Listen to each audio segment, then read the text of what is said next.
अस्सलाम वालेकुम जी। हमारे साथ एक अरसा दराज से शोबिस के साथ ताल्लुक़ रखने वाली, शोबिस से जुड़ी हुई, शोबिस के लिए लातादाद खिदमात अंजाम देने वाली और फैशन डिज़ाइनिंग में एक बहुत बड़ा नाम तलत ख़ान साहिबा हमारे साथ मौजूद हैं।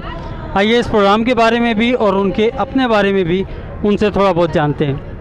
अस्सलाम वालेकुम, मेरा नाम तलत ख़ान है और जैसा कि आपको मालूम है यहाँ पे बहुत बड़ा एक फंक्शन हो रहा है जो हमारे हमदो नात हैं, इसमें राशन डिस्ट्रीब्यूट हुआ है।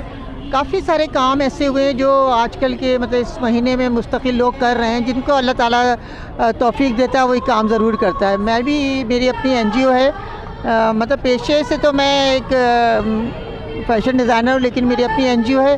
उसके लिए मैंने अभी एक हफ़्ते पहले मैंने काफ़ी काम किया है, जिसमें राशन की तकसीम है, कपड़े हैं बच्चों के लिए, ईदी है, डिफरेंट जगह पे जाके जहाँ बिल्कुल गरीब, बिल्कुल ऐसे बच्चे जिनके पाँव में चप्पल भी नहीं होती है, उनको मैंने जाके देती हूँ। वहाँ जाती हूँ गरीब इलाकों में और उनको अपने हाथ से बांटती हूँ। मुझे बड़ी खुशी होती है और वो बच्चे इतने खुश होते हैं इन बातों से। तो हमें अल्लाह को मुँह दिखाना है, अल्लाह के पास जाना है, तो जितने ज़्यादा से ज़्यादा हम मदद कर सके करना चाहिए।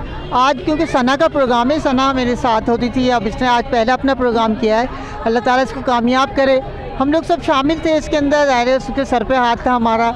हमारे राजा इलियास साहब हैं जो मैं हूँ और मुख्तलिफ़ लोग हैं जो उसके साथ थे और बड़ा अच्छा प्रोग्राम हुआ है। और ये आपका आप 92 न्यूज़ जो है, आप लोग आए, आपने कवरेज की और ज़ाहिर है आप लोग नहीं होंगे तो हमारे प्रोग्राम आगे नहीं बढ़ेगा। हमने जो किया है वो किसी को मतलब आगे नहीं बढ़ सकता है। तो आप लोग हमारे पिलर हैं हमारे प्रोग्राम्स के। अगर आप लोग नहीं होते हैं तो हम लोगों का प्रोग्राम करके वहीं ख़त्म हो जाता है, हम आगे नहीं बढ़ सकता है। इसके साथ साथ आप 92 के साथ साथ मैं पाकिस्तान न्यूज़ का ये बहुत शुक्रिया अदा करती हूँ कि वो उनकी भी इतनी काविशें और उनकी न्यूज़ बहुत अच्छी होती है। हम सुनते हैं, देखते हैं माशाल्लाह से, क्योंकि ज़्यादा आपको पता है आजकल यूट्यूब चैनल बहुत है, लेकिन इनके जो बिल्कुल एंथेटिक होते हैं, जो बिल्कुल सही खबरें देते हैं। पाकिस्तान न्यूज़ का बहुत बहुत शुक्रिया कि वो हमारे साथ हैं और आपका भी शुक्रिया कि आप आए और हमारा इंटरव्यू लिया। थैंक यू सो मच, जज़ाकल्लाह।